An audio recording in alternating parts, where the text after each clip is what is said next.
subscribe.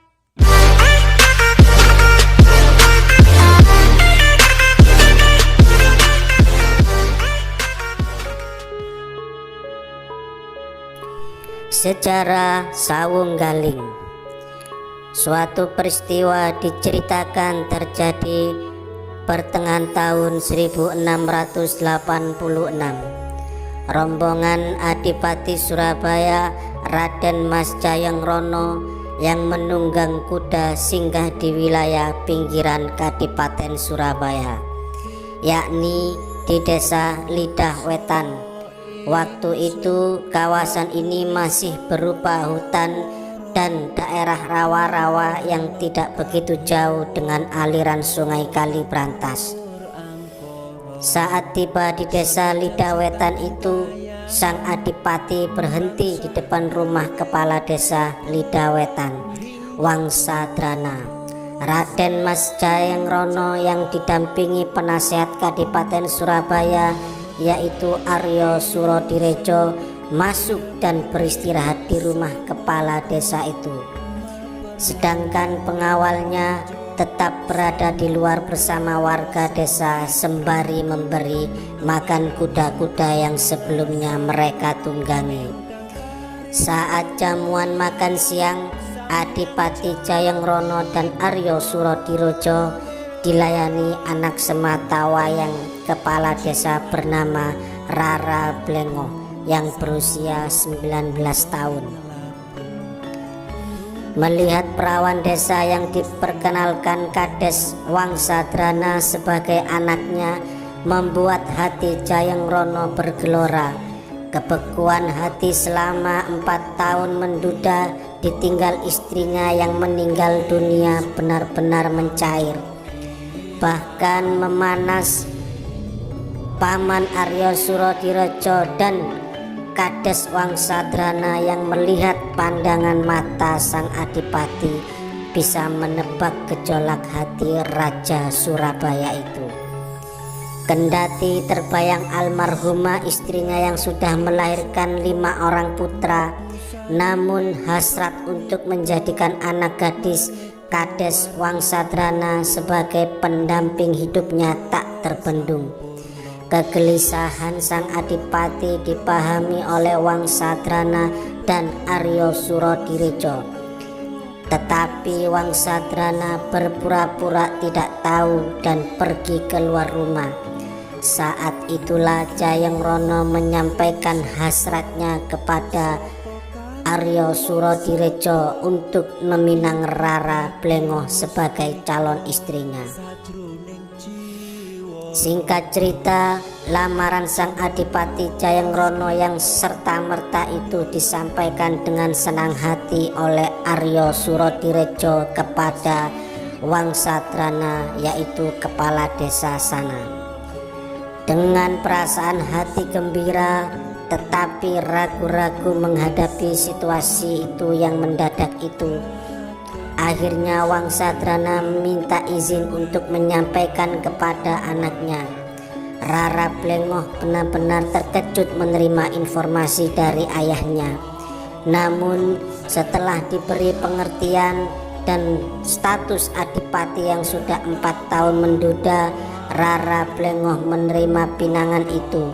Setelah ditentukan waktunya, upacara pernikahan pun diselenggarakan di desa Lidah Wetan. Sengaja tidak dilaksanakan di Kadipaten Surabaya untuk menjaga hati dan perasaan 5 putra Jayangrono. Kelima putra Jayangrono waktu itu adalah Raden Mas Sawungkarna berusia 9 tahun dan adiknya Raden Mas Sawungsari berusia 7 tahun dan Raden Mas Jaya Puspita umur 6 tahun dan juga 2 anak bungsu lahir kembar yaitu Raden Mas Surodirono dan Raden Mas Umbul Sangga yang berumur 4 tahun. Setelah pernikahan dan resmi menjadi istri Raden Mas Jayangrono, Rara Blengo mendapat gelar kehormatan yaitu Raden Ayu Dewi Sangkrah. Namun sang adipati tetap tidak membawa istrinya ke kadipaten. Justru sang adipatilah yang sering menginap di rumah kepala desa Lidah Wetan itu. Hampir seminggu Jayeng Rono menyempatkan diri mengunjungi istri mudanya itu. Kasih sayang yang dipadu kedua insan ini membuahkan kehamilan Raden Ayu Dewi Sangkra. Karena kesibukan di kadipaten, Jayeng Rono makin jarang ke Lidah Wetan, sehingga sang adipati tidak menyaksikan kelahiran jabang bayi yang diberi nama Jaka Berek.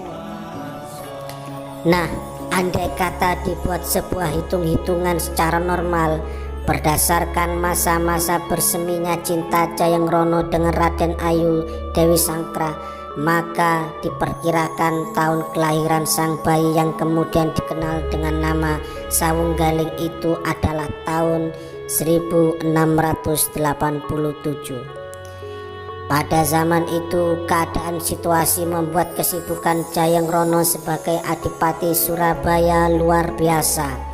Inilah yang membuat sang adipati tidak sempat lagi mendatangi istrinya karena situasi yang cukup gawat, dampak dari pemberontakan Untung Suropati terhadap Belanda.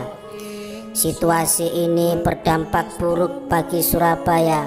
Jayeng Rono benar-benar tak ada waktu berkunjung ke Lidah Wetan. Hari berganti bulan, bulan berganti tahun, usia Jaka Berek pun meningkat remaja. Pertengahan tahun 1704, saat Jaka Berek memasuki usia 17 tahun, ia meminta izin kepada ibunya untuk menemui sang ayah di Kadipaten Surabaya.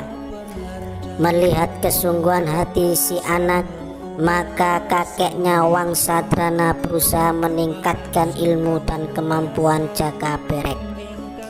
Di samping mengaji Al-Quran dan taat menunaikan ibadah sholat, Jaka Berek juga dibekali ilmu bela diri silat dan kanuragan serta tata krama di lingkungan kadipaten. Setelah dianggap matang, Jaka Berek diizinkan berangkat ke kadipaten dengan berjalan kaki menyusuri jalan di pinggir anak sungai Kali Brantas, yakni Kali Surabaya sampai ke Kalimas. Ada peristiwa aneh yang ditemui Jaka Berek saat dia melewati jalan desa sekitar Gunung Sari. Seekor kuda lewat dengan membawa seorang laki-laki berkulit putih dalam keadaan pingsan di punggungnya. Kuda itu berhenti tatkala melihat Jaka Berek, seolah-olah minta tolong. Kuda itu menghampiri Jaka Berek. Tidak menunggu lama, Jaka Berek mengangkat tubuh laki-laki berhidung mancung itu ke bawah pohon. Kemudian Jaka Berek memberi minum dan membaca mantra yang pernah diajarkan kakeknya. Tak lama kemudian bule itu siuman. Dia berterima kasih kepada Jaka Berek yang sudah membantunya. Kedua anak muda yang berbeda ini berkenalan. "Nama saya Van Jensen," kata anak muda itu dengan bahasa Jawa. Jaka Berek terkejut, ternyata Belanda ini sudah belajar bahasa Jawa di Semarang. Saat duduk berdua di pinggir Kali Surabaya, anak Kali Brantas itu, kedua anak muda ini semakin akrab. Apalagi Van Jensen telah banyak tahu dengan Surabaya dari pelajaran intelijen yang diterimanya.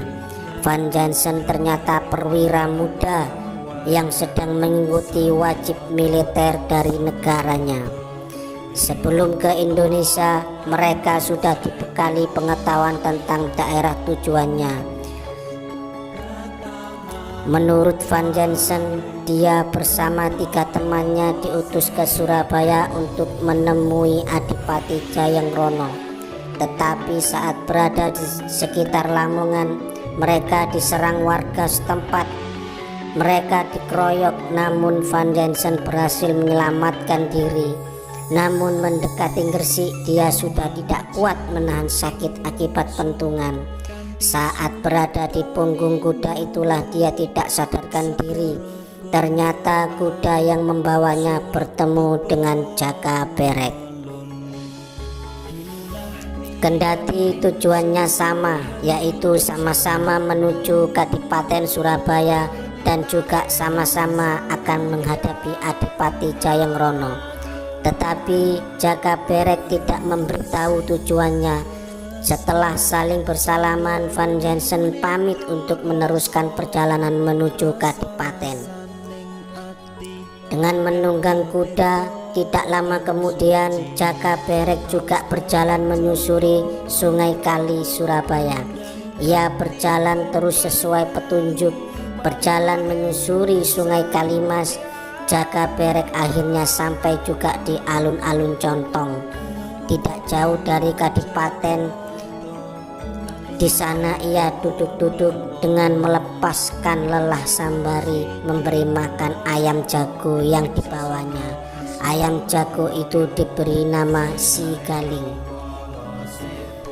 Karena kelelahan, Jaka Berek sempat tertidur di bawah pohon besar alun-alun Contong. Beberapa pemuda mencurigai orang asing itu. Malam itu ia ditangkap dan dibawa ke Kadipaten. Sesampainya di Kadipaten, Jaka Berek diinterogasi oleh petugas keamanan. Ketika diinterogasi itu, Jaka Berek menyatakan dia berasal dari Lidah Wetan. Kakeknya Wangsadrana mantan kepala desa di sana dan ibunya bernama Rara Blengo dan juga dikenal dengan nama Raden Ayu Dewi Sangkra. Maksud kedatangannya ke Surabaya untuk mencari ayahnya yang bekerja di Kadipaten. Antara percaya dan tidak mendengar jawaban anak bernama Jaka Berek itu, akhirnya petugas keamanan melapor kepada staf ahli Kadipaten Aryo Surodirejo.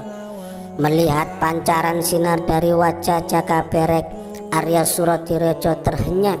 Ia teringat kepada peristiwa di Lidah Wetan 19 tahun yang silam. Ia melihat bayangan wajah Wangsadrana dan gadis bernama Rara Blengo.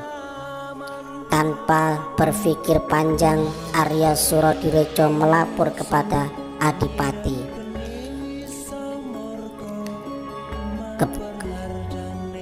Adipati Jayengrono yang sedang memimpin rapat di pendopo Kadipaten. Sang Adipati terkejut dan juga terharu saat melihat seorang anak muda tampan di depannya. Jaka Berek dibawa ke dalam kamar kerja Adipati diiringi oleh Aryo Surodirejo. Dari dialog singkat di kamar pribadi sang Adipati itu, diyakini bahwa Jaka Berek adalah anak kandung Raden Mas Jayengrono. Di kamar itu mereka berangkulan dan saling melepas rindu disaksikan Aryo Surodirejo. Suatu hal cukup membuat Jayengrono terkejut adalah ketika Jaka Berek membuka baju dan celana luar yang dikenakannya. Ternyata di balik pakaian yang lusuh itu, Jaka Berek mengenakan pakaian yang rapi. Busana itu adalah pakaian Jayengrono yang ditinggal di rumah sang istri Rara Blengo yang bergelar Raden Ayu Dewi Sangkra di Lidah Wetan. Suasana haru makin menjadi-jadi. Jayengrono kembali merangkul Jaka Berek, begitu pula dengan Aryo Surodirejo. Tanpa basa-basi, Jaka Berek diajak ke pendopo Kadipaten yang sedang ramai dengan pejabat Kadipaten. Jayengrono menyatakan kegembiraannya pada hari itu karena dipertemukan dengan anak bungsunya bernama Jaka Berek. Semua yang hadir terkejut, anak-anak Jayengrono serta merta protes. Suasana menjadi tegang karena Sawung Karna memperlihatkan kemarahan kepada ayahnya. Ayahnya berterus terang Setelah menduda karena istri pertamanya meninggal, ia pernah menikah di desa Lidawetan dengan Raden Ayu Dewi Sangkra, yaitu ibunda dari Jaka Berek. Kecuali Sawungkarna, keempat putra Jayang-Rono tidak mempermasalahkan kehadiran Jaka Berek di Kadipaten. Kehadiran Jaka Berek di lingkungan keraton mendapat tantangan dari Sawungkarna. Secara kasar dia menyatakan tidak setuju. Bahkan Sawungkarna menantang Sawunggaling untuk menguji kesaktiannya. Sawungkarna mengajak Sawunggaling menuju alun-alun.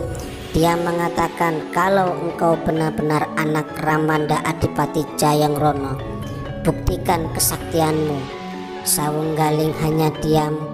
Dengan merunduk dia berpikir untuk tidak melayani. Namun batinnya berkata dan seolah-olah menerima bisikan dari kakeknya Wangsadrana. Kemudian Jaka Berek menengadah lalu melihat ke arah sang adipati. Dengan penuh kasih sayang dan yakin kalau Jaka Berek adalah anak desa yang sudah terlatih ilmu bela dirinya, Jayang-Rono menganggukkan kepala ketika Jaka Berek berdiri, seolah-olah minta izin kepada ayahnya. Memang benar Jaka Berek sudah terlatih dalam ilmu silat. Dia sudah menguasai berbagai jurus apabila menghadapi tantangan. Apalagi satu kalimat yang selalu dipesankan oleh kakeknya, musuh jangan dicari, bertemu pantang dielakkan. Sama dengan putra Adipati Jayang-Rono lainnya, Jaka Berek memang sudah dikenal sakti mandraguna, ora tedas tapak paluning pande sisaning gurinda, yang artinya sakti dan kebal menghadapi segala jenis senjata. Sawungkarna juga mengajak adik-adiknya ke alun-alun. Akhirnya dengan gerakan menunduk minta izin kepada sang adipati, Jaka Berek mengikuti ajakan Sawungkarna. Bahkan Adipati Jayang-Rono beserta pejabatan yang hadir dalam rapat itu ikut berdiri menuju alun-alun. Di antaranya ada tamu bangsa Belanda bernama Letnan Cornelis van Jansen. Walaupun Jansen sudah kenal dengan Jaka Berek, tetapi ia berusaha diam.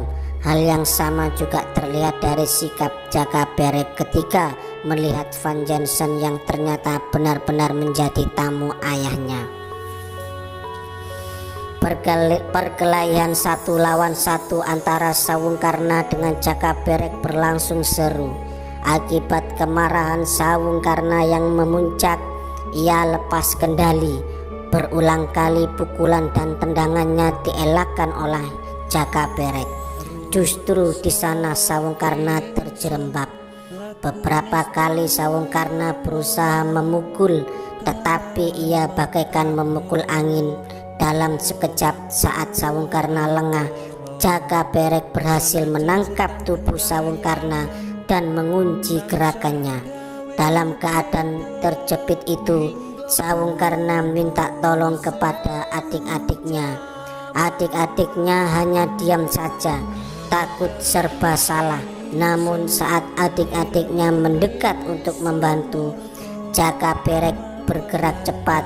4 saudara tirinya itu disapu dengan sebelah kaki, sembari ia masih tetap memegang salah satu tangan Sawungkarna. Mereka terjengkang. Melihat kesaktian Jaka Berek dan khawatir anak-anaknya cedera, Adipati memberi isyarat agar perkelahian itu dihentikan. Semua yang melihat pun kagum atas kesaktian Jaka Berek. Mereka semua kemudian diajak ke pendopo Kadipaten. Hanya Sawungkarna yang tidak mau. Saudara tirinya yang lain menyalami Berek sebagai tanda pernyataan persaudaraan.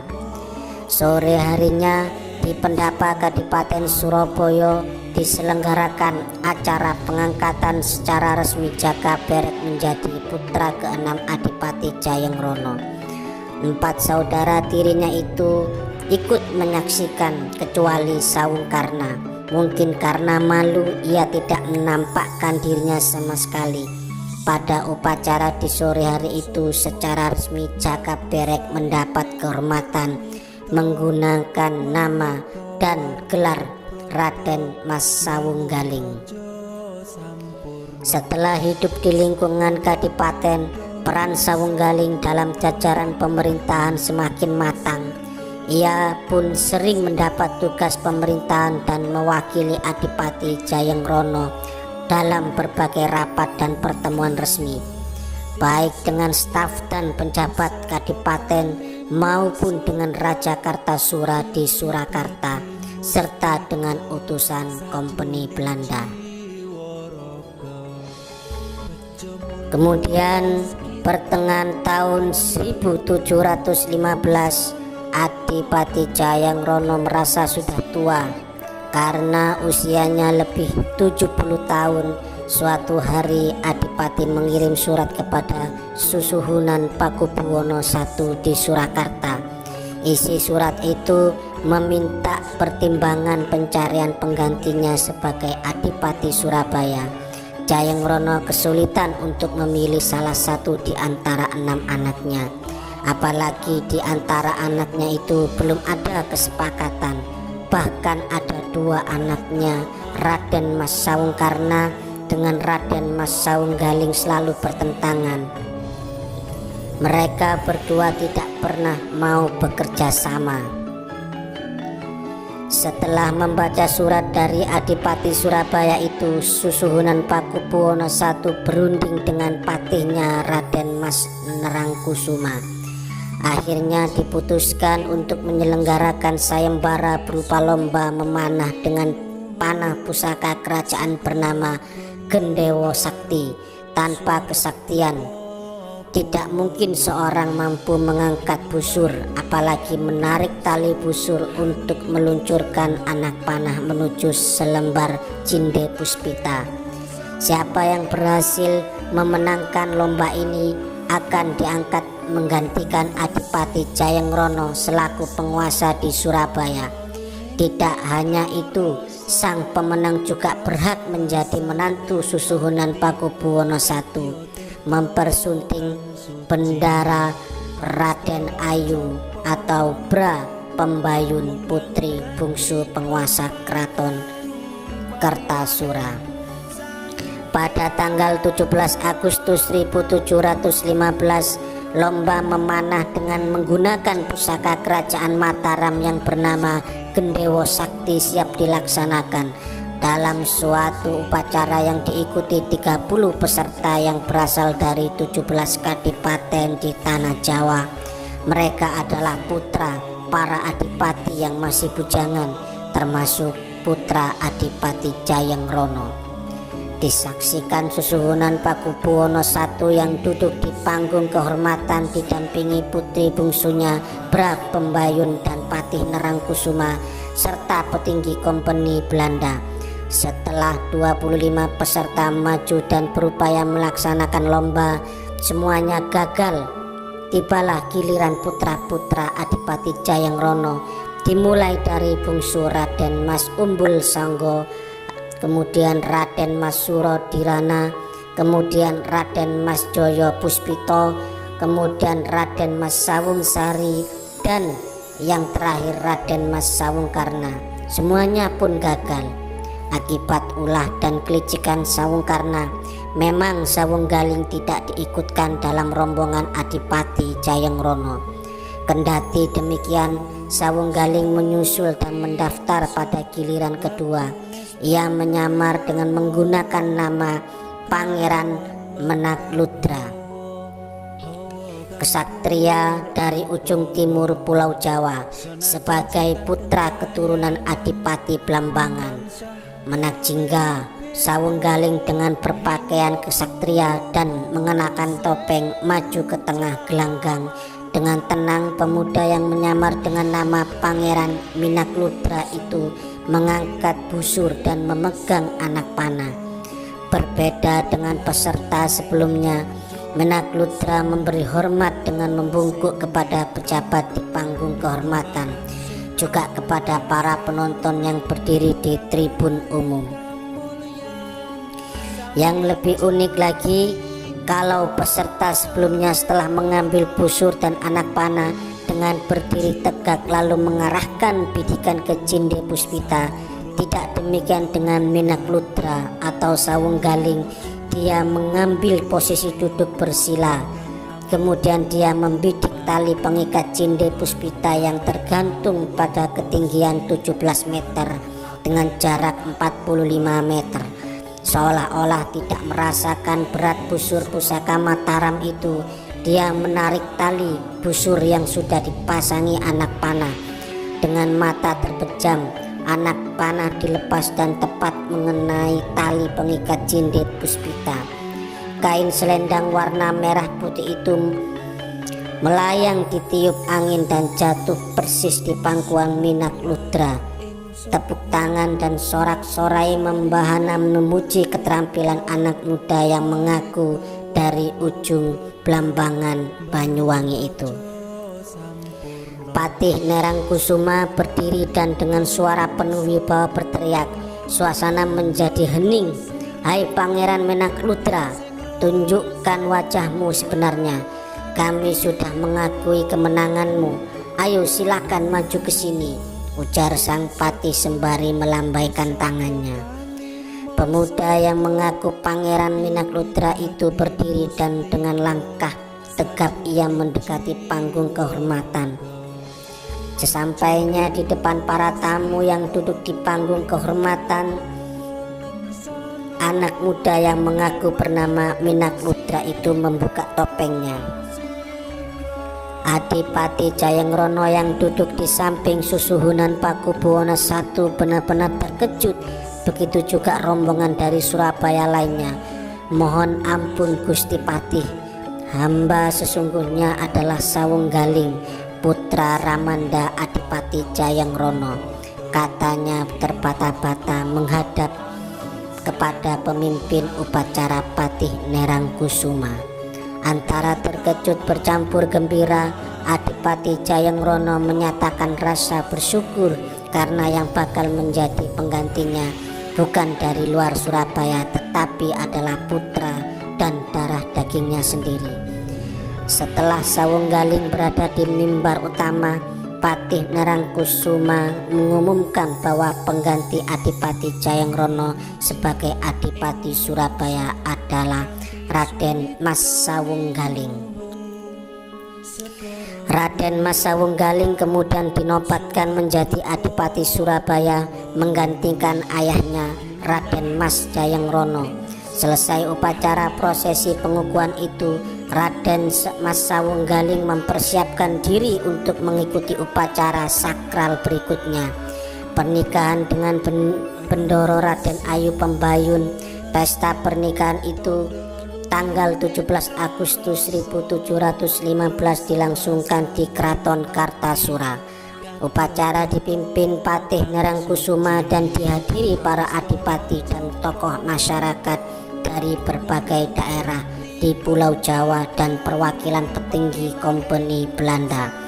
Walaupun hanya 2 hari 2 malam, tanggal 17 hingga 19 Agustus, suasana pesta pernikahan Sawunggaling dengan Bra Pembayun sangat meriah. Biasanya memang upacara pernikahan anak-anak Susuhunan berlangsung 7 hari 7 malam. Hal ini mengingat Adipati Jayangrono bersama penggantinya terlalu lama meninggalkan keraton Surabaya, apalagi yang diberi kuasa sebagai pejabat ad interim adalah Paman Aryo Surodirejo yang sudah terlalu tua. Saat melewati hutan di kawasan Sragen, rombongan Sawunggaling diserang oleh gerombolan perampok-perampok Gagak Mataram yang dipimpin Gagak Lodra. Walaupun kewalahan menghadapi gerombolan yang tidak seimbang dengan rombongan kecil Sawunggaling ini, akhirnya berkat kesaktian Sawunggaling mereka menang. Perjalanan diteruskan ke Surabaya melewati Magetan, Madiun, Nganjuk, Jombang, Mojokerto, dan akhirnya sampai di Keraton Surabaya pada tanggal 23 Agustus 1715. Sejak hari itu resmilah Raden Mas Sawunggaling melaksanakan tugasnya sebagai adipati di Kadipaten Surabaya. Didampingi istrinya Bra Pembayun, kehidupan di Kadipaten semakin hidup, apalagi sejak saat itu Ibunda Sawunggaling Raden Ayu Sangkrah secara resmi dijemput dari Lidaweton. Sejak pertengahan tahun 1918, Raden Ayu Dewi Sangkrah dengan penuh kasih sayang mendampingi menantunya yang sudah hamil. Dengan perasaan kasih sayang, Raden Ayu Dewi Sangkrah menunggu kelahiran cucunya yang juga cucu dari Susuhunan Pakubuwono I, sang penguasa Keraton Kartasura di Jawa Tengah pada tanggal 4 Januari 1719. Bra Pembayun melahirkan anak laki-laki. Bayi mungil yang sehat ini atas anugerah dari kakeknya Susuhunan Pakubuwono I diberi nama Raden Mas Aryo Bagus Narendra. Sebagai seorang adipati, Sawunggaling tetap membina hubungan dengan mertuanya yang menjadi penguasa Keraton Kartasura. Saat itu sikap Susuhunan Pakubuwono I sudah berubah. Dia mulai menjaga jarak dengan pihak Kompeni Belanda, apalagi sebelum terjadi peristiwa pihak Belanda yang menjadi penyebab wafatnya ayahanda Sawunggaling, Raden Mas Jayangrono, mantan adipati Surabaya. Ada dua versi tentang meninggalnya Jayangrono di Kartasura. Versi pertama, ia dibunuh dengan 25 tikaman keris oleh penjaga Keraton Kartasura. Versi lain, Jayangrono dibunuh Belanda dengan mengundangnya ke Keraton Kartasura, mencatut nama Susuhunan Pakubuwono I. Saat berada di tengah pesta yang dihadiri petinggi Kompeni Belanda itu, ternyata minuman yang diberikan kepada Jayangrono diberi racun sejenis bahan kimia. Ini adalah atas perintah Van Hogendorf, komisaris Kompeni Belanda yang berkedudukan di Semarang. Racun yang tidak langsung mematikan, tetapi secara berangsur-angsur. Seusai pesta, Jayangrono merasa badannya tidak enak. Dalam perjalanan pulang dari Kartasura ke Surabaya, rombongan singgah di Lawean untuk beristirahat. Kabarnya di Lawean inilah Jayangrono wafat. Kemudian ada dua versi tentang di mana jenazah almarhum dimakamkan. Ada yang menyatakan di Lawean, ada pula yang mengatakan dibawa ke Surabaya dan dimakamkan di komplek pemakaman Boto Putih, Pegirian, Surabaya. Nah, yang cukup unik, makam Adipati Jayangrono itu ditandai dengan nama Pangeran Lanang Dangiran atau Mbah Brondong. Konon ini suatu taktik agar tidak diketahui pihak Kompeni Belanda. Peristiwa yang sama juga nyaris dialami Adipati Sawunggaling. Seminggu setelah kelahiran anaknya Raden Mas Aryo Bagus Narendra, Adipati Sawunggaling diundang ke Keraton Kartasura untuk menghadiri upacara pemberian penghargaan atas keberhasilan Sawunggaling menghentikan pemberontakan Cakraningrat III di Madura. Walaupun ada rasa curiga dan kejanggalan, setelah berunding dengan staf ahli Kadipaten Surabaya Aryo Surodirejo, Sawunggaling tetap berangkat ke Kartasura. Di Keraton Kartasura, Sawunggaling langsung menghadap sang mertua Susuhunan Pakubuwono I dan melaporkan tentang kelahiran anak yang dikandung Bra Pembayun. Saat itulah penguasa Keraton Kartasura itu mempersembahkan nama untuk cucunya dengan nama Raden Mas Aryo Bagus Narendra. Ternyata inisiatif dan acara mengundang Adipati Sawunggaling ke Kartasura tanggal 11 Januari 1719 itu bukan dari Pakubuwono I. Acara ini dirancang oleh Van Hogendorf bersama Adipati Semarang Sastradiningrat serta saudara tertua Sawunggaling yang selama ini bekerja sama dengan Belanda, yaitu Raden Sawungkarna. Benar saja, pesta yang seolah-olah memberi penghargaan kepada Adipati Sawunggaling tidak lain adalah jebakan. Begitu acara akan dimulai, masing-masing tamu sudah memegang sloki berisi anggur. Van Hogendorf sebagai tuan rumah maju ke depan. Ia mengajak seluruh undangan bersulang dengan mengangkat sloki sembari disentuhkan sesama yang hadir. Berdasarkan gerak hati dari ilmu yang diberikan oleh kakeknya waktu kecil di desa Lida, serta merta gelas itu disodorkan kepada Van Hogendorf.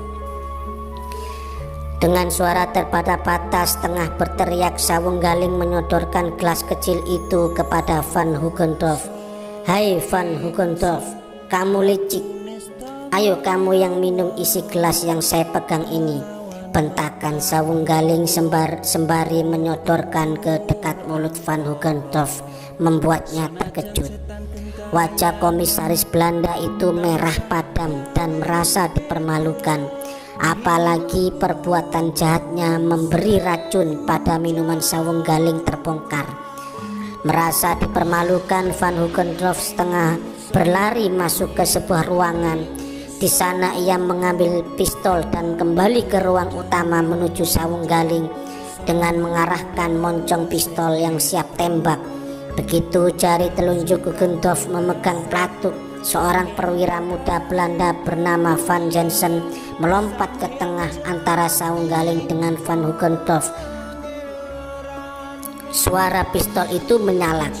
Peluru pistol Van Hogendorf menembus dada Letnan Van Jensen.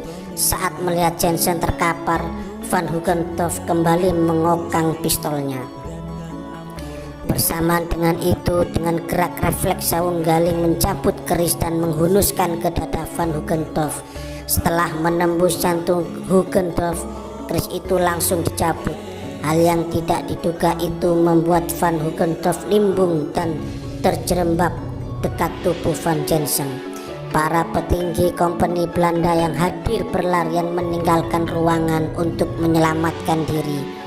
Sawunggaling merangkul dan mengangkat tubuh Cornelis Van Jensen yang tidak lain adalah sahabat lamanya saat menyusuri Sungai Kali Brantas. Ketika akan menemui ayahnya Adipati Jayangrono di Kadipaten Surabaya 26 tahun sebelumnya. "Terima kasih sahabat," kata Sawunggaling kepada Cornelis Van Jensen yang sudah mengorbankan nyawanya. Dalam keadaan meregang nyawa dengan kerdipan mata, Jensen menghembuskan nafas terakhir di pangkuan Sawunggaling. Tidak larut dengan menyaksikan dua jasad tak bernyawa di ruangan itu, Sawunggaling berdiri dan bersama rombongan menuju ke tempat parkir kuda. Tanpa pamit kepada sang mertua Susuhunan Pakubuwono I, Sawunggaling yang didampingi Aryo Surodirojo segera meninggalkan Kertasura.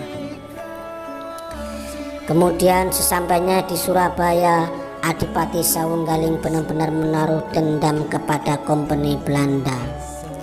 Kemudian Sawunggaling langsung mengatur strategi.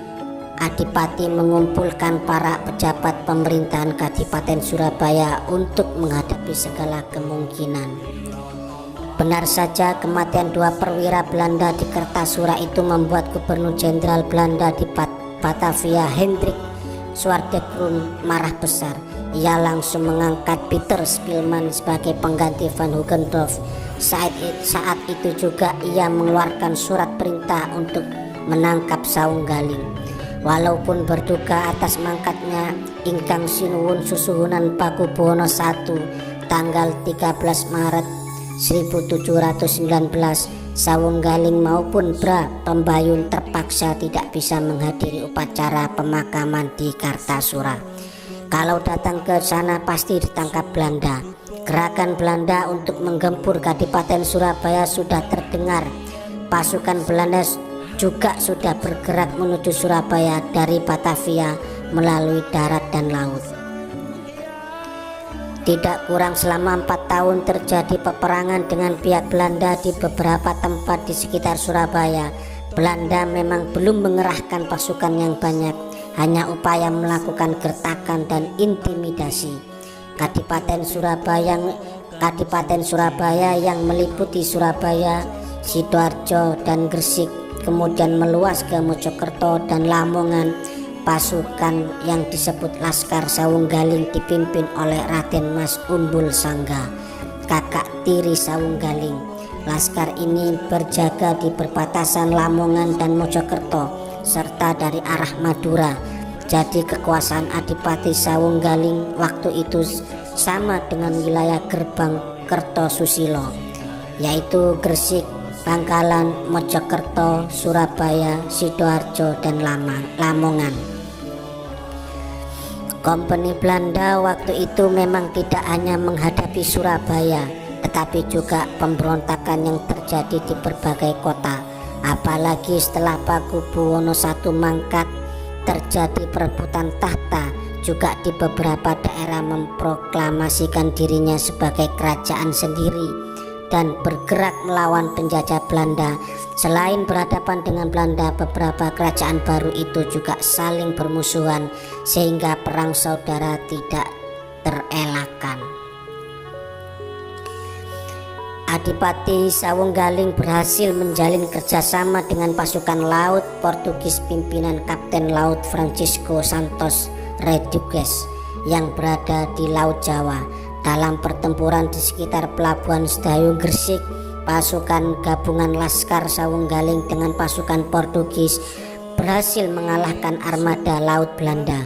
Seluruh pasukan Belanda di kapal dinyatakan tewas, kecuali anak buah kapal yang berada di ruang kemudi dan kamar mesin. Tidak tahan mendengar laporan kekalahan demi kekalahan yang diderita pasukan dari pembantaian Laskar Sawunggaling, Spilman langsung mengambil alih pasukan. Ia memimpin sendiri divisi tempur yang didatangkan dari Eropa. Batavia dan Semarang menyerbu pertahanan Laskar Sawunggaling di Lamongan dan Mojokerto. Dalam pertempuran sengit itu di pinggir Bengawan Solo di wilayah Lamongan, Raden Mas Umbul Sangga bersama 20 orang pasukannya gugur sebagai pahlawan. Komandan Laskar Sawunggaling diserahkan kepada Raden Mas Surodirono, saudara kembar Raden Mas Umbul Sangga. Namun dalam pertempuran akhir Maret 1723, Raden Mas Surodirono juga gugur sebagai pahlawan. Ia menghembuskan nafas terakhir saat terkepung musuh dan tubuhnya dihujani puluhan ujung bayonet pasukan Belanda yang haus darah. Dari hari ke hari pasukan kompeni Belanda terus bertambah. Pertempuran antara pasukan kompeni dengan Laskar Sawunggaling semakin gencar. Adipati Sawunggaling yang kehilangan 2 saudaranya itu tidak makin terdesak.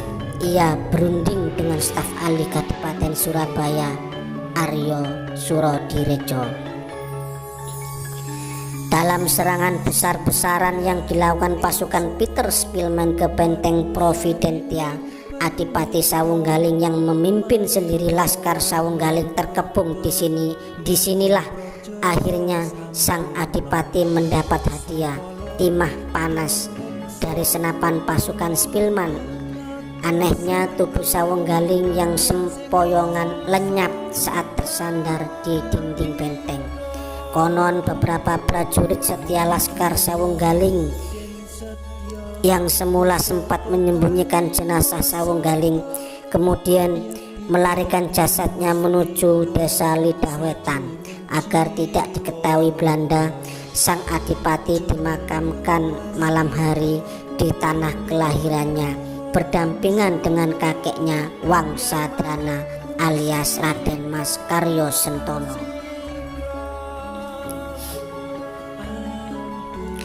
Paman Suryo Direjo menyelamatkan Raden Ayu Dewi Sangkrah ibunda Sawunggaling beserta Bra Pembayun dan Raden Mas Aryo Bagus Narendro yang saat itu berusia 4 tahun. Tatkala kala pra pembayun keluar dari gerbang benteng Providentia sembari menggendong Aryo Bagus Narendra menuju kereta kuda, para petinggi kompeni Belanda yang berbaris di depan benteng serta merta memberi hormat dengan membuka topinya. Di antara petinggi kompeni Belanda itu adalah Peter Spilman yang mengetahui Bra Pembayun adalah putri almarhum Susuhunan Pakubuwono I. Konon waktu dalam perjalanan diberitahu kalau jasad Sawunggaling sudah dibawa ke Lidawetan. Raden Ayu Sangkrah minta diantarkan ke rumahnya di Lidawetan, sedangkan Bra Pembayun bersama Raden Mas Aryo Bagus Narendra dibawa ke Kartasura. Dengan gugurnya Adipati Sawunggaling sebagai pahlawan bangsa di benteng Providentia itu, maka pimpinan pemerintahan Kadipaten Surabaya kosong. Kekuasaan sementara diambil alih oleh pihak Belanda. Tidak berapa lama Kadipaten Surabaya dipimpin oleh Ki Tumenggung Panatagama. Perjuangan Sawunggaling sampai titik darah penghabisan itu tidak dilupakan oleh arek-arek Surabaya. Bahkan nama Sawunggaling melegenda hingga sekarang. Itulah kisah dari Raden Mas Jayangrono yang mempunyai putra Raden Mas Sawunggaling Surabaya. Terima kasih.